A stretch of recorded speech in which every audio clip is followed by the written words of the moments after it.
अस्सलामुअलैकुम everyone, this is Meerab Zeeshan, welcome to Samaa podcast. नाजरीन, फैसला साज कुव्वतों की जानिब से पहले ये सुनने में आ रहा था कि वो नवाज शरीफ को आगे करना चाह रहे हैं बतौर वजीर आजम, लेकिन अब सुनने में ये आ रहा है कि नवाज शरीफ साहब आगे नहीं आ रहे हैं, उनका फैसला थोड़ा बदलता जा रहा है। वो कह रहे हैं कि नवाज शरीफ जो है वो इसके लिए शायद कैपेबल नहीं है या उनको नहीं होना चाहिए, कोई और होना चाहिए। अब सवाल यह है कि अगर नवाज शरीफ नहीं है तो नून लीग से कौन हो सकता है जो बतौर वजीर आजम सामने आ सकता है। दूसरी जानिब जहाँ ये क्राइसिस से भरा हुआ इलेक्शन है जिसमें कई सवालात हैं, कई मुश्किलात हैं, वहाँ कुछ लोगों के लिए ये पैसा कमाने का सीजन भी है। अब यहाँ भी सवाल बनता है कि ऐसे कौन लोग हैं जो इलेक्शन से पैसा कमा रहे हैं, इनको इससे क्या फ़ायदा है और अगर फ़ायदा है तो कितना फ़ायदा है। इस हवाले से आज हम बात करेंगे। समा टीवी के ब्यूरो चीफ नईम हनीफ साहब मेरे साथ मौजूद हैं। अस्सलाम वालेकुम। वालेकुम सलाम मीरा। सर, एक तो आपको पहले हैप्पी न्यू ईयर। आपको भी नया साल मुबारक। बहुत शुक्रिया। नए साल के आगाज में ही कुछ ऐसी बातें सुनने को मिलती हैं तो दिल घबरा सा जाता है। नवाज शरीफ साहब लंदन से यहाँ आए, पूरा ख्वाब लेकर आए कि वज़ीर आज़म बनेंगे, लेकिन अब फैसला साज कुव्वतों की जानिब से तो कुछ और ही सुनने को मिल रहा है। आपको मैं दिल के डॉक्टर का नंबर देता हूँ, आप जो है उससे राब्ते में रहें। मेरा तो दिल बिल्कुल नहीं घबराता इस तरह की खबरों से। मैं तो बिल्कुल यूज टू हूँ। और जब आप बिल्कुल मेरिट से हट के चीज़ें करते हैं और मसनूई चीज़ें करते हैं तो फिर इस तरह के मसाइल जो हैं वो दरपेश रहेंगे आपको। आपकी इत्ला ठीक है, बिल्कुल ऐसा ही है। 4 साल बाद जब मियां नवाज शरीफ को डील के तहत वापस पाकिस्तान आने का ग्रीन सिग्नल मिला तो उस वक्त जो एक चार्टर तय किया गया उसमें यह था कि बिल्कुल मैदान जो है उनको साफ मिलेगा और सुंजियां हो जान गलियां दे विच मिर्जा यार फिरेगा। क्या बात तो अब जो है वो मामला कुछ उस तरह से हुए नहीं है। यानी कि मैं खुद, मेरे लिए कुछ चीजें कुछ दिनों में बड़ी हैरानकुन हुई हैं। बिल्कुल। उसकी एग्जाम्पल ये है कि तासुर ये दिया जा रहा था कि पाकिस्तान तहरीक इंसाफ से मुल्क भर से कोई कैंडिडेट तो सामने आके दिखाए। 9 मई के बाद पीटीआई के टिकट पर कोई इलेक्शन लड़के तो दिखाए। बिल्कुल ऐसी है। कोई है माई का लाल जो सामने आएगा। मैं बताऊं आपको क्या हुआ। क्या हुआ? 266 सीटें कौमी असेंबली की 266 हलकों पर 1034 पीटीआई के लोगों ने कागजात नामजदगी जमा करवा दी है। अरे क्या बात। अब ये कहां से माई के लाल आ गए, मुझे समझ ही नहीं आ रहा। ये कौन लोग हैं, ये कहां से आ गए? ये तो आए, इन पे तो बात करते हैं, लेकिन सबसे पहले नवाज शरीफ की जगह कौन कैपेबल है? ये जुड़ी हुई हैं चीजें, ये चीजें जुड़ी हुई हैं। मसला ये है कि जो ट्रैक रिकॉर्ड है, पहले तो ये एक बिल्कुल वक्त का पहिया उल्टा घूम रहा है। हाँ। आप जो है 2018 को सामने रखें, मियां नवाज शरीफ को इमरान खान और इमरान खान को नवाज शरीफ की जगह पे रख लें। किरदार बदले हैं, पार्टी बदली है आपकी। मेरा आपकी पार्टी बदली है। मेरी कोई पार्टी नहीं है भाई, मेरी पार्टी अवाम है। बात सुने, आपको मैं फैसला साज कह रहा हूं ना। अरे इतना बड़ा ओहदा दे दिया नईम साहब। नईम साहब क्या कर रहे हैं? दे दिया भाई, दे दिया। बस मैं तो, आपको पता है मैंने कुछ ना कुछ दे के घर जाना होता है। मैं खाली हाथ में जाता नहीं। ठीक है, और नया साल है, मैंने कहा कुछ ना कुछ तो दे के जाऊंगा, तोहफे में। मसला ये है कि किरदार बदले हैं। अब किया आपके मुताबिक, किया आपके साथ दोनों ने वही कुछ। मियां नवाज शरीफ ने 1 दफा भी आपके साथ किया, 2 दफा भी किया, 3 दफा भी किया। और वो पंजाबी की मिसाल है, बॉम्ब को लात मार के वो चले गए। बिल्कुल जेल से वो गैर मुल्की हॉस्पिटल चले गए। 4 साल में उनका इलाज मुकम्मल हुआ। बिल्कुल, अल्लाह ताला उन्हें सेहत दे। आगे फिर खतरा आ रहा है कि अच्छा, अब ये हुआ कि वही आपके साथ इमरान खान ने कर दिया। तो आपका ये जो प्रोजेक्ट इमरान था, जो 10 साल मनसूबा था आपका, वो भी आपके मुताबिक जो है वो परफॉर्म नहीं कर पाया, फ्लॉप हो गया। बिल्कुल, आपने उठा के बाहर फेंक दिया। बिल्कुल, अब आप लेके आए पुराने प्रोजेक्ट को दोबारा से इलाज करवा के नई शर्तों पे। इस शर्त पे खेलूंगी पिया प्यार की बाजी, जीतूं तो तुम्हें पाऊं, हारूं तो पिया तेरी। अरे क्या बात है नईम साहब, ये तो आपने जान डाल दी है इस बात में। तो अब जो है ना, हालात चेंज होना शुरू हो गए दोबारा से। अब आप स्टिल आप डबल माइंडेड। मैं आज आपको खबर देता हूं, जो असल खबर है वो आपको बताता हूं। खबर यह है कि आज से 2 हफ्ते पहले तक इस बात पर गौर किया जाता रहा कि इमरान खान को इलेक्शन से पहले रिहा कर दिया जाए। आज से 2 वीक पहले तक फैसला साज हलकों में यह बहस जारी रही कि लेवल प्लेइंग फील्ड जो है, हाँ। एक उसका जो कलंक है उसको धोने के लिए, उस दाग को मिटाने के लिए, और आज डिजिटल मीडिया के दौर में क्रिटिसिज्म से बचने के लिए आप बानी चेयरमैन पीटीआई को इलेक्शन से पहले रिहा कर दिया जाए, उसे फुल फ्लेज इलेक्शन में पार्टिसिपेट करने दिया जाए, जो भी नताइज आए। मगर फिर अचानक से यह फैसला बदल गया। और अगली खबर है अहले यूथ के लिए।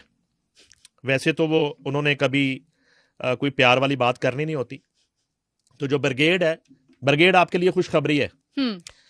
जो पहली मैंने बात की और उससे जाहिर बात है आपको बड़ी खुशी मिली होगी, फिर मैंने बताया कि वो फैसला बदल गया, लेकिन वो ज्यादा देर के लिए नहीं बदला। मुझे कोई खुशी नहीं मिली है। नहीं, देखिए मेरा खुशियां तो अल्लाह ताला ने आपको देनी है बहुत ज्यादा, अभी तो लेकिन आगाज है। मेरा कोई ताल्लुक नहीं देखो, मैंने हर खुशी पे आपको फोन किया करना कि मुबारक को खुशी आ गई। मसला ये है मसला ये है ये खुशी इमरान खान ना आ जाए, मतलब पता चले अब इस ये तरह की है खुशियों के कि लिए 2024 जो है, इसी 2024 में जून जुलाई, वैसे तो गर्मी होगी, लेकिन अहले यूथ के लिए एक अड़याला से ठंडी हवा आ सकती है। और बानी चेयरमैन जो है, उनकी रिहाई जो है वो इस साल हो जाएगी। मुमकिन है, हो जाएगी। इसके बहुत ज्यादा इम्कानात हैं और कहीं ना कहीं ये चीजें भी तय पा रही हैं। अच्छा, अब आ जाते हैं आपके सवाल पे कि मियां नवाज शरीफ पहले तो ख्वाहिश थी आपकी कि बतौर फैसला साज आपकी ख्वाहिश थी, मेरी जाती नहीं थी। एग्जैक्टली कि मियां नवाज शरीफ जो हैं वो प्राइम मिनिस्टर के लिए अपना कैंडिडेचर पुट ना करें, ये पहले आपकी ख्वाहिश थी। अब आपने बाकायदा पैगाम दे दिया मियां नवाज शरीफ को 2 रोज कबल कि आप नजरसानी करें अपने फैसले पर। आप ही की पार्टी की हुकूमत बनेगी फेडरल में, लेकिन खुदा के लिए आप हमें माफ कर दें, आप बतौर वजीर आजम मियां शहबाज शरीफ का नाम जो है वो रिकमेंड कर दें। तो शहबाज शरीफ साहब में ऐसी क्या खास बात है जो नवाज शरीफ साहब में नहीं है? हाँ, ये अच्छा सवाल है। हाँ। आपने अच्छे बच्चे देखे?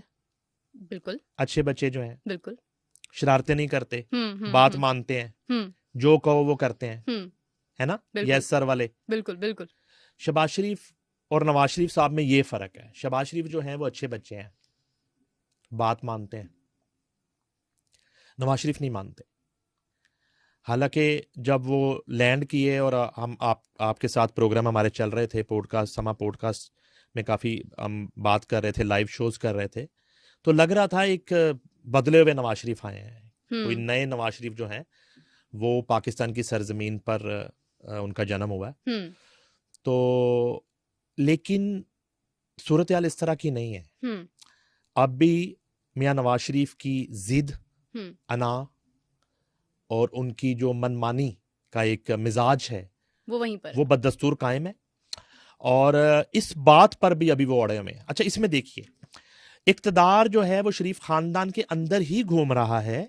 सिर्फ उनसे ये कहा जा रहा है कि एक तो मरियम नवाज का नाम आप भूल जाएं, कैंसिल है, क्रॉस है, भूल जाएं, आप अपने फैसले पर नजरसानी करें, ठीक है, आप किंग मेकर का रोल जो है अपने पास रखिए, शहबाज शरीफ का नाम जो है वो हमें दें, उनको प्राइम मिनिस्टर जो है हम बनवा देते हैं, चले बनवा देते हैं।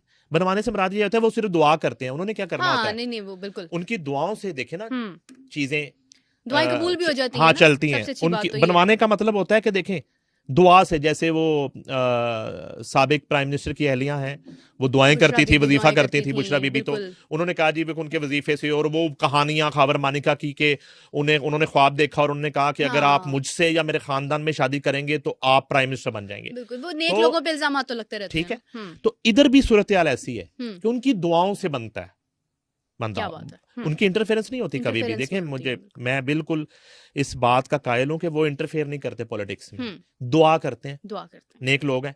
उनकी दुआ से अल्लाह ताला इक़्तिदार किसी की झोली में डाल देता है। क्या तो सुभान अल्लाह। वो जो हैं, अब उन्होंने कहा जी हम दुआ करते हैं शहबाज शरीफ के लिए, वो उनको बना देंगे। हाँ, इसके साथ ये है कि आपके लिए गिफ्ट ये है कि पंजाब जो है पाकिस्तान का सबसे बड़ा सूबा, जो 60% 65% आप जैसे पढ़े लिखे लोगों को पता है, वो ये सूबा भी जो है वो आपको दिया जाएगा और आप अपनी मर्जी से जिसे चाहें वजीर आला पंजाब बना दें।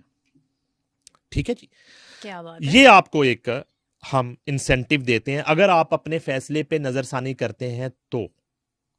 अब जो है जिस वक्त हम बात कर रहे हैं आपके शो में, अभी तक मियां नवाज शरीफ जो हैं बजिद हैं कि इस तरह का वो कोई डिसीजन नहीं लेने वाले और ना ही वो अपना फैसला बदलेंगे। ठीक है, तो एक दफा फिर टकराव की सी सूरत हाल जो है दो भाइयों में भी। वो देखें, दो भाइयों में, अच्छा जैसे शहबाज शरीफ बाहर वालों के लिए अच्छे बच्चे हैं, इसी तरह शहबाज शरीफ घर वालों के लिए भी अच्छे बच्चे हैं। वो बड़ी बारीक कार्रवाई डालते हैं, बड़ी बारीक कार्रवाई। उनको ये वो वाले अच्छे बच्चे हैं जो समझते हैं कि हमने अच्छा कहाँ पे बनना है, वो बड़ा बारीकी से चलते हैं। तो इसलिए उनके जो पसंदीदा प्राइम मिनिस्टर है पीडीएम हुकूमत की तरह अब भी शहबाज शरीफ है, ना कि नवाज शरीफ। तो अब ये सिचुएशन है। अब देखिए ऊंट किस करवट बैठता है। अगर नवाज शरीफ अपने फैसले पे कायम रहते हैं तो शायद मतलूबा नताइज हासिल ना कर सकें जो 2/3 उनका ख्वाब है, वो मुश्किल हो जाएगा उनके लिए। उन्हें फिर जो है ना इसका खमियाजा भुगतना पड़ेगा काउंट्स की सूरत में, एनए में, कौमी असेंबली में और इसी तरह प्रोविंस में। उन्हें नंबर जो हैं वो उतने नहीं मिलेंगे जितने नंबर शहबाज शरीफ के एक नामजद वजीर आजम होते हुए जितने नंबर्स नून लीग को मुयस्सर आ सकते हैं और दुआओं की कबूलियत जिस हद तक हो सकती है वो नवाज शरीफ के होते हुए नहीं होगी। अच्छा, अगर दुआएं कबूल ही होनी है नईम साहब, तो अभी हम बात कर रहे थे कि कुछ ऐसे भी लोग हैं जिनको इलेक्शंस में फायदा होता है फाइनेंशियली, तो फिर उनको कहाँ से फायदा होता है, कहाँ से वो पैसा कमा लेते हैं और क्या मकसद है इसका? भाई ये सीजन है ना, देखो सर्दी का मौसम आता है तो आपको ड्राई फ्रूट वाले नजर आते हैं वाजे लगाते हुए, बिल्कुल मौसम आ गया है, वो ड्राई फ्रूट बेच रहा है, कोई मछली बेच रहा है। गर्मी का आता है तो गर्मी के फ्रूट्स बिकना शुरू हो जाते हैं और मशरूब आपको नजर आने शुरू हो जाते हैं। इसी तरह बहुत बड़ा तबका इस मुल्क में ऐसा है जिसको किसी किस्म की पॉलिटिक्स से, किसी सियासी जमात से, किसी के इक़्तिदार से, किसी की जीत से, किसी की हार से कोई फर्क नहीं पड़ता। ये उनका सीजन है, यानी जैसे मैचेस में होता है। एग्जैक्टली ये उनका सीजन है, उनका ओढ़ना बिछोना, उनकी पॉलिटिक्स, उनका वतन पैसा है। तो ऐसे किरदार जो हैं वो आपको एक्टिव नजर आएंगे मुख्तलिफ पार्टीज में। वो जो कोर ग्रुप्स हैं, कोर कमेटीज हैं और उनकी जो सफ़े अव्वल की लीडरशिप है उनकी काफ़ी कुर्बत आपको नज़र आएगी। और पूरा साल, बल्कि जब ऑफ सीजन में वो पूरी कैंपेन्स अपनी जारी रखते हैं सोशल मीडिया पे, उनके साथ फोटो सेशंस, उनके साथ वीडियोस, मेल, मुलाकातें। और अब वो एक दुकान खोल के बैठ जाते हैं कि आइए टिकट चाहिए तो हमसे बात करें, हम आपको टिकट दिलवाते हैं। अच्छा जी, हम आपको टिकट दिलवाते हैं। और एनए से और बिल्कुल मैं बताता हूँ। ये देखिए, ये रेट जो हैं इस वक्त बहुत ऊपर जा चुके हैं। मैं बड़ा अंडर एस्टिमेट कर रहा था चीजों को। अब तो जो है कहीं से ये भी आवाज आई है कि एनए की एक टिकट के लिए 50 करोड़ रुपए अभी मांगा गया है। अच्छा, ये तो देखिए, ये तो सिर्फ मांगा गया है खाली टिकट के लिए। और जब किसी शख्स ने एनए का टिकट किसी पार्टी का खरीदना है पैसे देके और उसके बाद इतने ही पैसे उसने इलेक्शन कॉन्टेस्ट करने के लिए भी खर्च करने हैं, तो वो 70 करोड़ 80 करोड़ 1 अरब रुपया खर्च करके जब वो इलेक्ट हो जाएगा वो शख्स, तो सबसे पहली प्रायोरिटी होगी अपना पैसा रिकवर करना उसकी। उसके लिए उसे किसी भी हद तक जाना पड़े, उसे कुछ भी करना पड़े, उसके लिए जो है वो out of merit transfer posting करवानी पड़े, उसके लिए रिश्वत खुले लफ्जों में कब्जा कहा माफिया जाए की जो है वो पुष्टपनाही करनी पड़े, उसके लिए उसे कुछ भी करना पड़े, हम्म सबसे पहले तो उसकी जो प्रायोरिटी है उसने पहले 1 साल में 1.5 साल में कोशिश करनी है कि मेरे पैसे की रिकवरी हो। ठीक है, उसके बाद खिदमत खल्क, उसके बाद मंशूर, उसके बाद घर, उसके बाद रोटी कपड़ा मकान के वादे जो हैं वो उसकी बात करना शुरू करें। तो इतना वक्त जो है वो मुयस्सर जो होता है उसमें वो यही करते रहते जाहिर होंगे, है, फिर मंशूर तक पहुंचने का तो टाइम ही नहीं जाहिर होता है। ना। तो ये मनी लॉन्ड्रिंग के केसेस जो हैं नैब में, एंटी करप्शन में, ये मेरे ऊपर तो नहीं है, आपके भी मैंने चेक करवाया, उसने कोई एफआईआर नहीं है फिलहाल। कहने का मकसद ये है कि यही लोग फिर आपको नजर आते हैं ना केसेस में, मुख्तलिफ केसेस में जब दौर चेंज होता है तो पहले टेनोर्स वाले और पहले अदवार वालों की जब एहतसाब की बात की जाती है तो यही लोग सामने आते हैं सारे। हम में से तो, आवाम में से तो लोग नहीं नैब भुगत रहे होते, एंटी करप्शन भुगत रहे होते हैं और इन्वेस्टिगेशंस भुगत रहे होते हैं। और सोने पे सुहागा ये है कि आज तक मैंने नहीं देखा इस मुल्क में, मैंने नहीं देखा, अयान अली को भी मैंने पकड़े जाते देखा, बिल्कुल ऐसे ही है, उसकी कड़ियां आसिफ अली जरदारी साहब से मिलते देखी, सलमान शहबाज पे मनी लॉन्ड्रिंग के लंबे चौड़े केसेस, हमजा शहबाज शरीफ पे केसेस, शहबाज शरीफ पे केसेस, आशियाना हाउसिंग स्कीम और अल-अज़ीज़िया रेफरेंस और एवन फील्ड और सारा कुछ देखा। नहीं देखी तो मैंने रिकवरी नहीं देखी आज तक 1 रुपए की कि आप किसी केस में किसी मुल्की इदारे ने रिकवरी की हो और आपने कहा हो कि ये कौमी खजाने में जमा करवा दी है और ये जो रिकवरी हुई है इसके साथ हम फलां इलाके का जो एक झोपड़पट्टी है वहां पे लोगों को कच्चे मकान बना के दे रहे हैं उस पैसे से, ये हमने कोई सब्सिडाइज कहीं पे कोई प्रोडक्ट दे दी है, ये हमने इस मद में जो है ना पेट्रोल जो है 10 रुपए सस्ता हुआ जो हमने रिकवरी फलां माफिया से की थी, फलां पॉलिटिशियन से की थी, फलां एक्स प्रेसिडेंट से की थी, फलां एक्स प्राइम मिनिस्टर से की थी। आज तक मेरे तो कान तरस गए ये सुनने को। और अरबों रुपए का बजट है इन अदारों का, फौज जफर मौजें आपने पाली हुई हैं, रिजल्ट 0/0। चले नाजरीन, इंतहाई अफसोस के साथ मैं कहना चाहूंगी कि ऐसा तो फिर होता है ऐसे ऐसे कामों में जब आप हुकूमत में होते हैं तो फिर कई इल्जामात भी लगते हैं और उनमें कई हकीकतें भी होती हैं। लेकिन एक और बात सुनने को सामने आ रही थी कि 9 मई में जितने भी मुल्जिमान थे उनकी जायदादें जब्त की जा रही हैं। दूसरी जानिब गुजरांवाला में 4 बड़े नाम जिनमें मुराद सईद, अली अमीन गंडापुर, हमाद अजहर, नाजरीन इन जैसे नामों पर भी इश्तिहारी होने का जो है वो लेबल लगा दिया गया है। नहीं सब इस हवाले से क्या कहेंगे? देखिए 9 मई पे तो मेरा बिल्कुल भी मेरा स्टांस बड़ा ही क्लियर है। 9 मई वालों को अगर आपने माफ कर दिया तो फिर मुल्क के साथ गद्दारी, फिर इस मुल्क में कोई जुर्म नहीं है। बिल्कुल ऐसे ही है। फिर आप इतनी जो जेलें आपने भरी हुई हैं, जो वो आपने देखा है कभी कि वो चिड़िया का पिंजरा आप खोलते हैं तो परिंदे उड़ जाते हैं, तो आजाद कर दें सबको, कोई फायदा नहीं है। बिल्कुल। फिर ना तो यहाँ आइन है, ना कोई कानून है, ना दस्तूर और ना कोई सिस्टम है। आप 9 मई में जो बिल्कुल शाहिद और विटनेसेस के साथ मतलूब हैं आपको लोग जो अरेस्टेड हैं, बिल्कुल उनके खिलाफ कार्रवाई होनी चाहिए। ये एक बहुत बड़ा वाकया था, ये बहुत बड़ी घिनौनी साजिश थी जिसकी वजह से पूरी दुनिया में हमारी बदनामी हुई और हमसाया मुल्क में जिस तरह 9 मई पर जश्न मनाए गए। और मैं समझता हूँ कि ये बड़ी छोटी चीज़ है और हैरत है, बड़ा शर्मनाक एक मैं पहले भी बात कर चुका हूँ फेल है कि वो लोग 9 मई वाले साबित शुदा मुल्जमान जो हैं वो नॉमिनेशन फाइल करने की भी कोशिश कर रहे थे, दोबारा से इलेक्शन, इस परफॉर्मेंस पर इलेक्शन लड़ने की कोशिश कर रहे थे कि उन्होंने जिना हाउस जलाया था, उन्होंने शोहदा की यादगारें जलाई थी। ये इस कारकर्दगी पर वो इलेक्शन लड़ने की एक अटेम्प्ट कर रहे थे और नॉमिनेशन मुख्तलिफ चोर दरवाजों से वो जमा करवाने की कोशिश कर रहे थे। किसी का कोई फैमिली मेम्बर जमा करवा रहा था, किसी का कोई बेनोई करवा रहा था, किसी का कोई मामा करवा रहा था।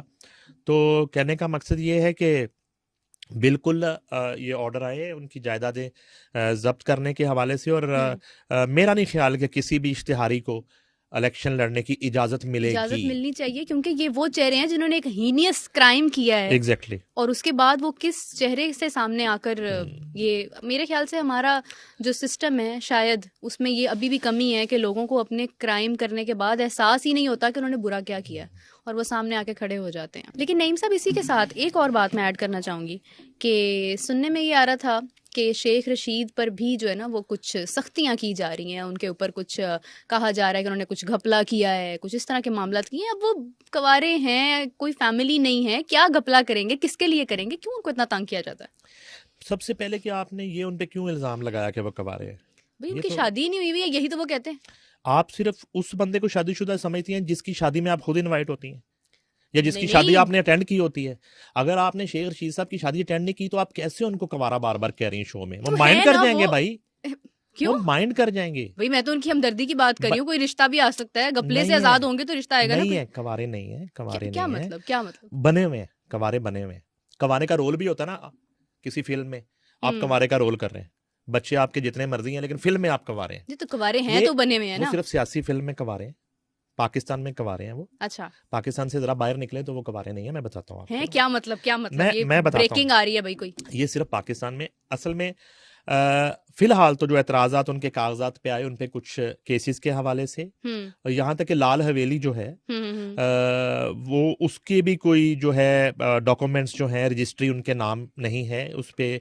कुछ अर्सा पहले ऑपरेशन भी किया गया, लाल हवेली जो है उसको सील भी किया गया, फिर जो है दोबारा से इनको कब्जा दे भी दिया गया। इस तरह की सिचुएशन से वो दो चार रहे।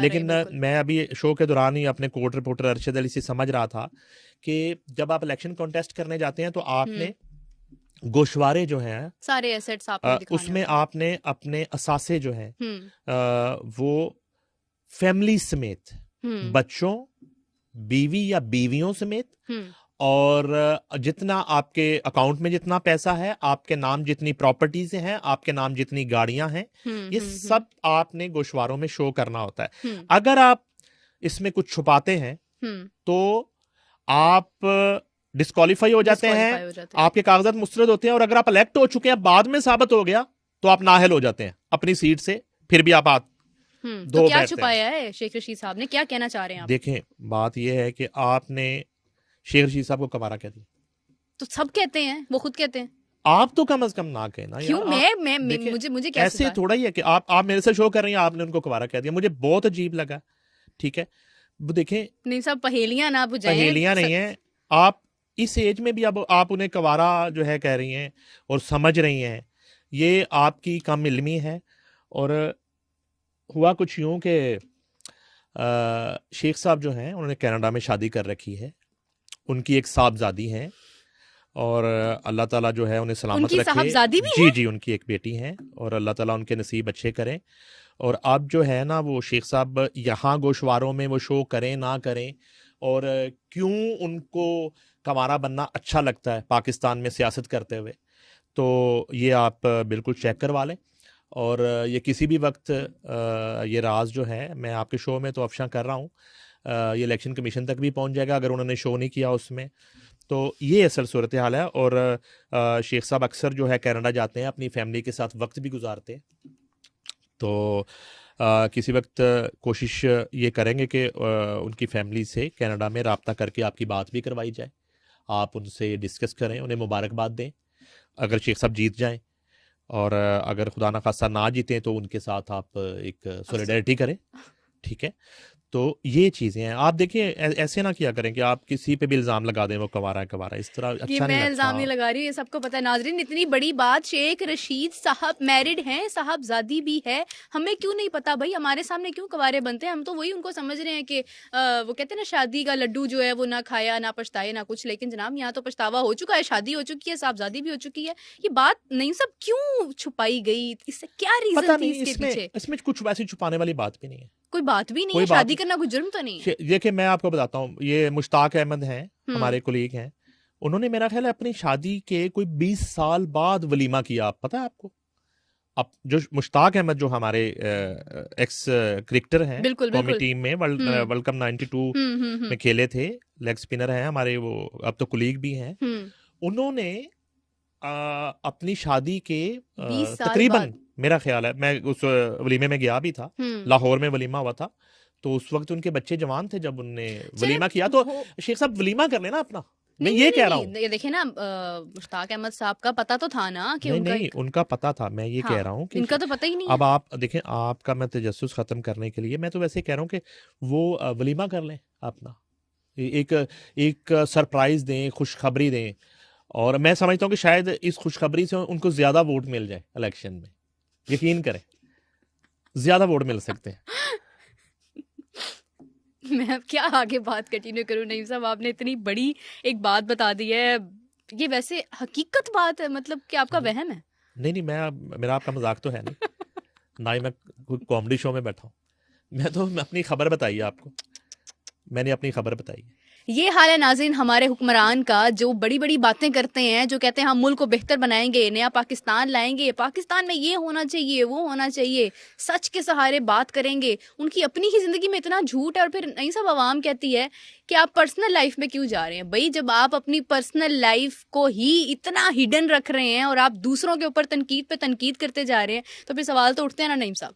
लेकिन इंतहाई अफसोस के साथ मैं ये कहूँगी, मुझे वैसे कोई इंटरेस्ट नहीं था उनकी शादी हो ना हो, उनका ज़ाती फेल है, लेकिन फिर भी ये बहुत बड़ी बात है। और आज इस शो में नईम साहब ने इसको ब्रेक किया है, मैं आपकी बहुत शुक्रगुजार हूँ, आपने अपना कीमती वक्त दिया। नाज़रीन इसी के साथ मुझे भी इजाज़त दीजिए, नईम साहब को इजाज़त दीजिए, और इस बारे में ज़रा सोचिए कि ये बात छुपाई क्यों गई है, और प्लीज़ हमें भी बताइए। इसी के साथ आपका बहुत शुक्रिया, हमें इजाज़त दीजिए, आपसे मुलाकात होगी नेक्स्ट एपिसोड में, तब तक के लिए अल्लाह हाफिज़।